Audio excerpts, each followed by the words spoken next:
to be talking to you guys about the LinkedIn algorithm. And so I will share what I've found doing some research through some couple articles, couple LinkedIn influencers, and then share some of my own experience. And then at the end, I'll open up a Q&A. You guys can ask me anything you want about the algorithm or anything around LinkedIn. So thank you for being here with me today. For those of you that are listening with me live, if you can go ahead and let me know that you can hear me, that would be amazing. And if you could go ahead and tap that like button so this video can impact more people, that would be absolutely amazing. So let me make sure I've got all my technical stuff set up, and we'll get rocking and rolling right now. So thank you guys for being here with me today.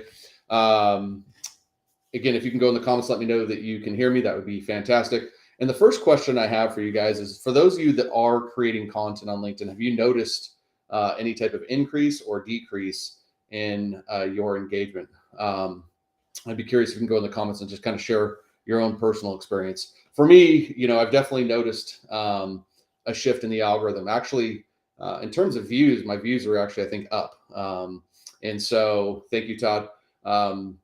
But I've definitely noticed that certain types of content definitely isn't pulling as far as it used to. So what I'm going to start with first today is really just kind of diving into, the changes that I've found. Okay. So according to the Social Media Today and Entrepreneur Magazine is where I found a lot of this information. One of the big things that you guys are going to see, thank you, Mitch. Appreciate that. 100% big decrease, higher engagement on some, but way less reach. Yep. Decreased by approximately 20%.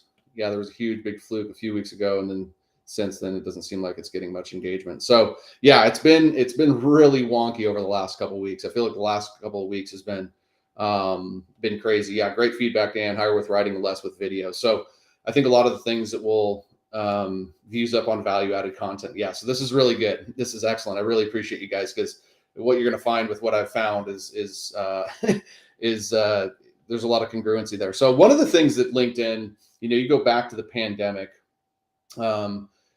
and social media platforms where a lot of people were hanging out. And so if you look at this as a bigger picture, social media companies, LinkedIn, Twitter, Facebook, etc., they're always competing for attention. That is the new currency in the world, is grasping people's attention. So LinkedIn, back kind of during the pandemic, there was a lot more people that came onto the platform, and you got a lot more kind of Facebook style of posts. So one of the things that you'll see go away, and I think a lot of people are excited about this, is just kind of that selfie, non-professional content.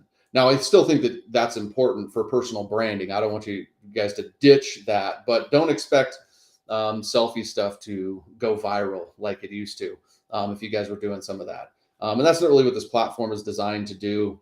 So I think, selfies and in telling personal stories is different. So definitely hit home on those personal stories. But you're going to see a big time, you'll see less of that in your feed, which I know a lot of people are excited about. And you're going to see more value-based content. And so one of the things that LinkedIn is going to be prioritizing as they roll out your content is actually going to roll it out to first-degree connections first.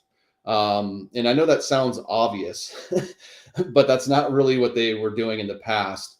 And so now there's way more of a focus on your content actually hitting people that you're connected with first, and then expanding through networks there. So that's one of the biggest takeaways from this article that I read was that.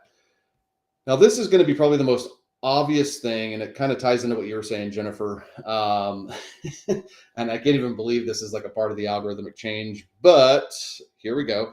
LinkedIn is looking to highlight expert knowledge and advice. It's like, wow, like that's what I think content should be anyways, but they're just now starting to do that. So in a second here, I'm going to dive into what that looks like. What does LinkedIn view as expert knowledge and advice? But that's where, for those of us that are focused on adding value and showing up as an expert and authority in their market, this is actually a great thing for this change. Kind of goes exactly what you're saying, Jennifer, with your views are up on value added content. So that's actually excellent news. And so that gives you an idea to double down on your value-based content. And so the other thing that LinkedIn is doing is really trying to identify um, uh, an opinion and advice. Okay. Um, and so just by reposting stuff and not adding any comments isn't going to do much for you, if anything at all anymore. And even with good comments, LinkedIn's try to just get more relevant topics that are coming from the actual creators themselves. So, those are kind of some of the high level changes that you're going to be seeing with this stuff. So, again, a lot of your content is going to go to your first degree network. They're going to be really highlighting expert knowledge and advice, which again, I know that's kind of a big, huge no brainer.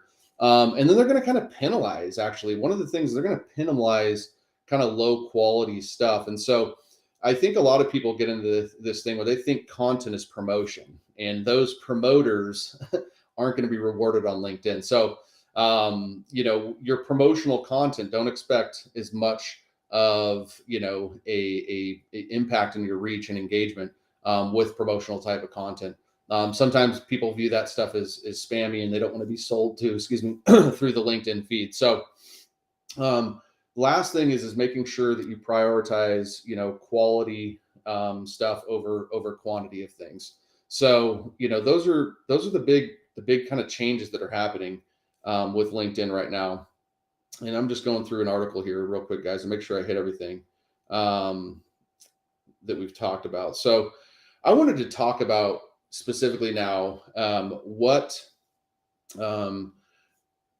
what you can do, or how LinkedIn is actually, evaluating knowledge and advice, because I think this is really, really important to dig into here. So the first thing they do is does the post speak to a distinct audience? And this is something that I've been preaching in the Relevant Recruiter program since it's existed, which is, there's so many people that create content on LinkedIn, and then they're like, oh, my content results don't work. And then you look at the content, it's like it's speaking to nobody. And so, this is one of those things that, like, if you are, to build congruency, build your first degree network with ideal hiring decision makers, for example, if you're a recruiter, and then create content specific for them and actually call them out in that content. This is really where, you want to make sure your content is addressable to the market. And this is who, finding relevancy for your content. So one of the things that LinkedIn wants people to focus on with the algorithm is not so much engaged on the dopamine metrics of likes and followers and impressions and things like that, but actually making sure that your content hits the right eyeballs. And the key to that is calling out your target audience with your content. So that's going to be one of the things that they view as, does this post speak to a distinct audience, okay, for the knowledge and advice. The other thing is the author of this post writing in your core area of competency? So if you are in creator mode on LinkedIn, you have the ability to kind of say the topics that you're going to be talking about. And so you want to make sure that what you're talking about in there is also congruent with what you're talking about. And don't be so married to the whole creator mode comment I just made there. But ultimately, like, if you're a recruiter and you start talking about, being a garbage man, the content isn't going to go as far. So again, they're trying to look for relevant things in their feed. And so, you want to make sure that you're getting the right people in there. And so you're not going to want somebody who's claiming to be an expert in geology to, now be sharing and talking about, expertise in recruiters. So that's how they're really making sure that they're highlighting people's expertise and knowledge, is that you are talking and you are communicating in your core area of expertise. And again, for people that have been following me and then implementing the Relevant Recruiter type of method in our content conversion system, this actually really aligns with that, is creating relevant content to our audience and making sure that we are subject matter experts and thought leaders in our space.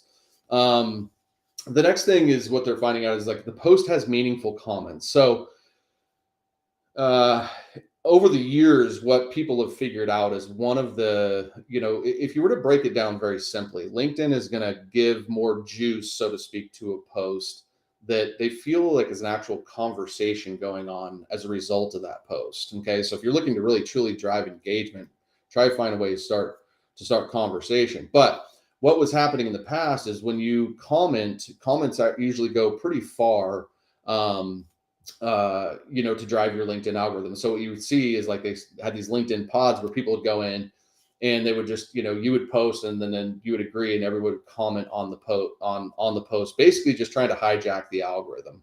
And so LinkedIn's gotten smart to that. And so, a lot of people, what they do is they go post on their buddy's stuff and then it would be like, hey, great post.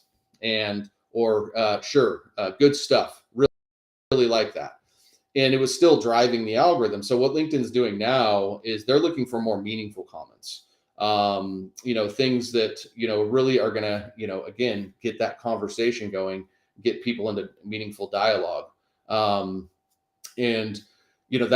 going to be really, really important. So as you're talking to other people and as you're engaging with other people's and you're leaving comments on other people's stuff, one of the most important things that you can do is leave a very thoughtful comment to drive that engagement there. So, go in the comments actually right now. Let me know if you guys are finding value in this, if there's any kind of tips and takeaways that you're interested in looking more into there. So, that's kind of the recap again on where the big algorithm, algo changes are happening. First degree network, really focusing on highlighting knowledge and expertise, which again is laughable. Quality over quantity, which I think that's always the way it should have been, and then less promotional type of things. When you're leaving comments and you're getting comments, we're hoping for thoughtful comments. And I'm going to give you some tactical actions that you guys can take here in a minute. Blah. All right. So so good question, Brandon. I haven't found a ton on video. I think video is still really, really important. And so, I think the video is going to kind of go into what I'm going to share with the written stuff, is that, shorter is better is the overall theme with video, is trying to hit on something short. So, really appreciate the engagement. Someone I follow said that people were leaving comments written by ChatGPT instead of actually reading the post and having a thoughtful response. Rihanna, that's just going to be a part of what you see with ChatGPT, and ChatGPT is going to come into the content side and then come into the comment side, and it's one of those things that I think the learning curve of people will start to be able to identify what's written by ChatGPT and what's written by human. I've already kind of figured out ways to sniff that out. Hint: if you're using a shit ton of emojis, excuse my language, it's probably written by ChatGPT. So. So it's going to start. So good question, Rihanna. So the question was, is targeting, if it's going to show to your first degree connections first, how do we get to our second degree connections? Well, it's just showing your post to your first degree connections first, and then the algorithm will perform the same. So, what I mean by that is, like, if the first degree connection starts to engage with it, then, it's still going to be able to drive into the second degree. But that's where hashtags come into play. That's where comments come into play. If you've ever noticed, like, if I leave a comment on somebody's post, then you can see that in the notification feed, Donnie Gupton left a comment if you leave a thoughtful comment sometimes. And that's how people actually see your post outside of your network. So that's a really good question there. I don't have the complete science behind that, but that's the overview. Would it be better talking about the expertise of myself as a recruiter in hiring challenges, or about subjects within our specialized industry sector? That's an excellent question, Will. So definitely going to be better to, really focus on adding value. So adding value isn't necessarily telling people that you're good and that you exist and you can help them. Adding value is finding a way where there's like a tip or a trick that you can share. Now, a unique way to highlight your own expertise and add value would be like something like, hey, here's how I helped one company go from your old condition to the place you brought them, from posting and praying to consistently having qualified resumes in 3 days or something like that. And then you actually create value from that. So it's not really, you're not trying to promote yourself as being the expert. You're going to show that you're the expert by the content that you create. Yes. And that's a really good point, Nick, is with recruiters, you guys are kind of speaking to two audiences, right? And so again, the more, that's where I think the niche comes into big time effect now and big time play. If you're trying to be successful with your content on LinkedIn, is so that you can speak to both your clients and your candidates. For example, if you're focused on engineers or accounting and finance or supply chain and things like that. So really good stuff. So what I've done now is I've actually put together some, kind of some action items for you. Okay.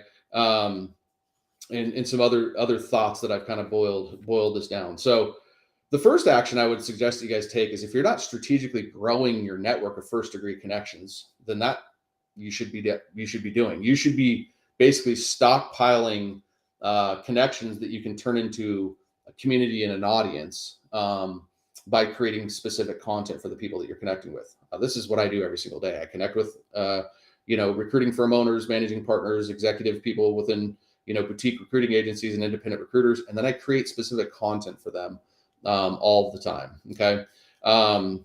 So that's one of the things that you want to do strategically that can help, drive your algorithm even further. The other thing is, just to remind, is get yourself into a publishing schedule, is what I call. What are you going to, what decision are you going to make? What are you committed to when it comes to content? And so what I mean by that is, like, I would suggest that you show up minimum 3 days a week. Okay.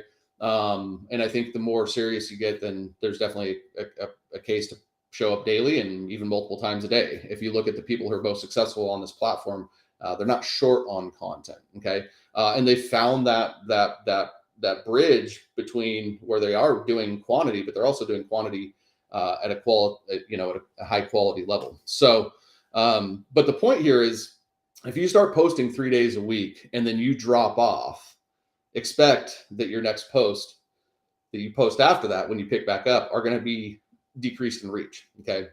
But the algorithm does know and sees how you're posting. So start to think about how you're committed. And it's not like, hey, if I posted 3 days, I should definitely not post 4. If you're going to err on a side, be more consistent than not. But the consistency is the key. And that drop off will follow from there. Let's talk about content types for a minute. Brandon brought up a good question. So I've noticed this personally. I'll write something that has a little bit more meat on the bone, and it'll get decent views. But actually what I found is, like, short and sweet posts actually go a lot further in terms of reach. And that's just the way people are consuming content in general. And those are kind of written posts. So one of the things you can shoot for is, video or posts that are about 12 to 1600 characters long. Okay. With video, you're going to aim for things that are shorter. I don't have any stats on terms of length for video, unfortunately, to provide. But this is just my overall, theory and belief on video, and what we see helping people create video, both in my program and with my agency, is that, videos under 5 minutes are going to perform best. And even videos under three minutes are going to perform that much better. You think about it, as a society right now, we're quick, we're moving fast. And so capturing people's attention is powerful. But let me go ahead and give a counterpoint. Right now, I'm on this training. We've been here for, 18 minutes. So this is long form. And I've got 31 people here joining me live. And I bet you this thing will eventually end up getting a reach of over, 3,000 plus impressions. So the thing about video is really your ability to keep your audience captivated by the value that you're bringing to the table. Okay. So text posts, you're going to be shorter and sweeter. Now, I'm never one to overthink this type of thing. I usually am one that just kind of goes with, I want to hit this value home. I want to make sure I'm delivering what I need to deliver. So I'm not going to be this post is 1,800. I'm not going to post it. Don't ever do that. Always err on the side of putting it out there, but think shorter and sweeter. But video has, from the things that I have read, and I don't have the exact stats, has been, showing up more and more. One of the things I've noticed a decrease on is actual polls. So I usually run a poll, a couple of times a month. And polls for me used to get, 15, 20, 30,000, impressions every time I would run a poll. And now those are, 4,000 to 5,000 impressions. So A little bit less engagement on polls, which I think that always comes into people start to complain about certain things, and LinkedIn listens and goes from there. And so a couple of other little subtle things here when it comes to posting. If you're leaving, sometimes I'll say, hey, the link is in the comments below. Well, LinkedIn actually used to penalize you for the author of the post to actually be the first person to comment. That's no longer the case. So you can go ahead and drop your links in there without any penalization. You can also edit your post without penalization. Those are two things that have changed. So staying with that theme of like the types of content. So one of the things that LinkedIn's going to start doing is it's going to start delivering for you and for your audience the type of content that they see you engaging with. So if you like to watch video, the more video that you watch on LinkedIn, the more video you're going to see in your feed. And same thing with written, same thing with articles, PDFs. So knowing that, repurposing content is going to be really, really important, because if I have a video that people that don't like to watch video won't consume, but I then have that written in an article or a post, then now I can capture the attention of that audience. And then if I have that turn into a PDF slideshow, which are very great on LinkedIn, then I can capture that type of audience and people that like to interact with that type of content. So it's really important to make sure that you have multiple formats so that you can serve your audience properly. And actually, that's one of the most leveraged ways for you to create content, is you don't have to always be thinking of new thoughts. You're just taking one concept. So like I could take this live here and I can have it transcribed. I can have it turned into an ebook. I can take this live and turn it into short posts. But things that I can do to get these things to consume into different formats. Take this live and turn it into a LinkedIn slideshow, for example. So that's the idea, is create various forms of content for your audience to be able to consume. Hashtags. Hashtags, they're putting a little bit less weight on right now. But I still think that, having 3 to 5 hashtags is good. You don't want to hashtag the heck out of your content. So one of the things that I would really recommend, though, is to get your own personal hashtag. So on most of my posts, I'm hashtagging relevant recruiter. That's my personal hashtag that I've created. So consider that. But hashtags don't have as much weight, it seems like, with where the current algorithm is at.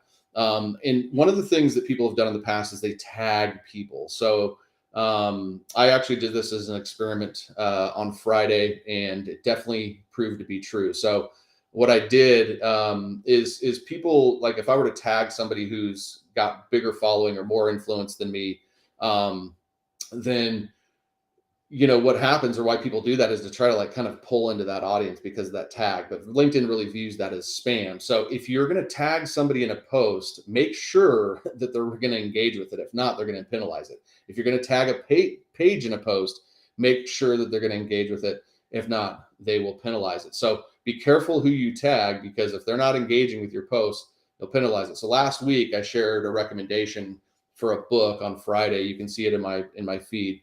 And it was the book, The Gap and the Gain. And I just tested this concept. So I tagged Dan Sullivan, and then I tagged the other author. I can't think of his name right now. And that post just dangled. It like got a couple hundred views. And so most of my stuff never gets under, 1,000 views, got a couple hundred views, and I think it's because Dan or the other author did not comment and engage with me tagging them with a LinkedIn post. So that's something to really keep in mind as you're doing this.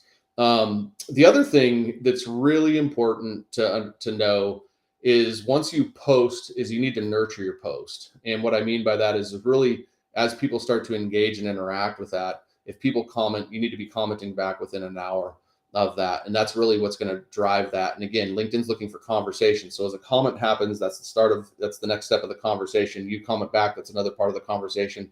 And LinkedIn's now thinks that this post is valuable, and it's going to start showing it to larger numbers of people. Okay. So, make sure that you're engaging with comments right away. But the other thing is making sure, and LinkedIn's putting a lot of weight in seeing who and how much you're actually posting on or commenting on other people's stuff. So what I would encourage you to do is just very simply 3 people a day where you leave a thoughtful comment that's over 12 words. Now, commenting is actually an excellent way to get on your prospects radar, to build more of an audience and a following. Because if you're commenting, different people you can comment on are just your peers, people that you're trying to be supportive of. You can comment on other influencers in your space to try to tap into some of their reach. You can comment on some of their posts. You can strategically target hiring decision makers and candidates that post on LinkedIn and comment on their stuff, so you can put yourself on their radar. But the key is leaving thoughtful comments, one, so that the actual author you can get into dialogue with, but two, those people that are scrolling the feed and reading through comments, you can actually showcase your value and your expertise and knowledge through the comment section on LinkedIn there. So that's what I got for you guys today. I'm going to open it up for formal question hour. I know you guys have been asking me. Brandon asked, are they going to still be frowning upon putting external links in posts? I don't know the exact answer to that one, Brandon. I always just think that I always steer away from that, because I put myself into, like, social media companies make money and are adding value to their organization by people staying on their platform. I don't think any social media companies are really fond of links that take people off of their site. So I don't have a fact on that one, but I'm still going to be, avoiding putting my links in my actual posts. To sum all of this up, though, I think that the bottom line is like, if you're still putting quality, knowledgeable, value-based content out there, that's the key to all this. And the purpose of this is not to help you find a way to hack the algorithm. Look, the algorithm works for you when you're committed to adding value and goodwill to the marketplace. And you talk to anybody who consistently posts on LinkedIn, that's why they're successful, is because they're consistent and they're not looking for, a response from it. They're not doing it for other than they're just trying to impact and add value to the marketplace. And yeah, they're smart enough to know that they're going to generate business, by doing that. But if there's any tips that you could take, here, I would appreciate if you can go in the comments and let me know what your number one takeaway from today is that you would start to implement. And then if you have any other questions, I'd love to answer them, about the algorithm or just anything else in terms of LinkedIn, positioning, branding, content, or even things outside of LinkedIn. I'll hang out here for a couple more minutes and answer any questions if they come in. But I really appreciate you guys. And again, if you could share what your biggest takeaway is, that would be incredibly powerful for you or for me. So thank you guys. And if you did enjoy this, if you could just tap that like button or whatever reaction you had, that would be excellent, so we can get this training in front of more folks.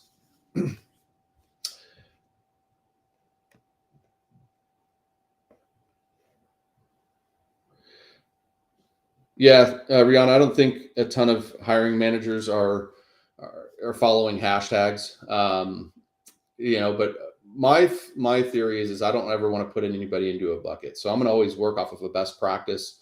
And there's a lot of cases we can make for hiring managers and what their behavior is. But I tend to agree to that, with that general statement there.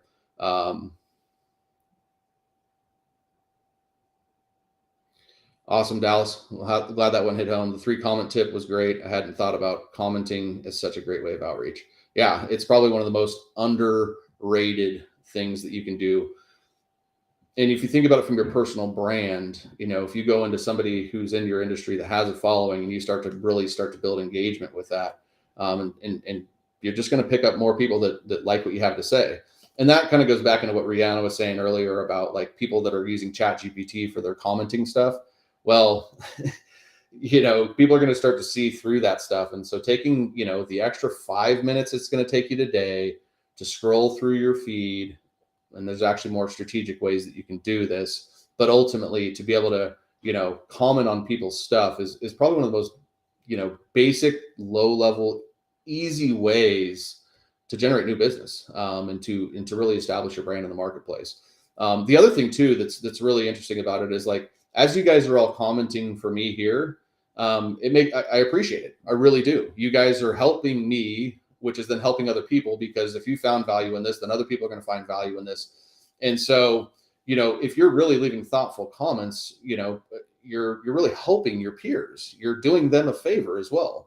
And that goes a long way. There's a lot of times where you could reach out to somebody after you leave a comment and be like, hey, John, I love that post you had about XYZ.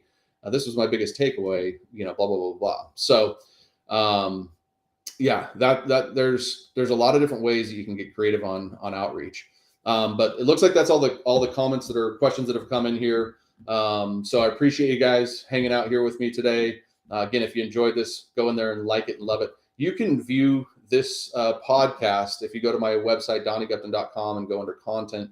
The podcast is there, and you can download this podcast on any major podcast channels, Apple, Spotify, Google, etc. And then this is also hosted on my YouTube channel. So if you go to YouTube and Donnie Gupton, these live episodes are always recorded there. So you can go see this show and all the other shows that I've done previously.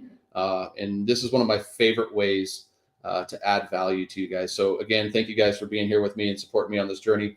Hope you guys kill it. Hope you guys take one of these tips and run with it. And this is Donnie, and I'll see you next week.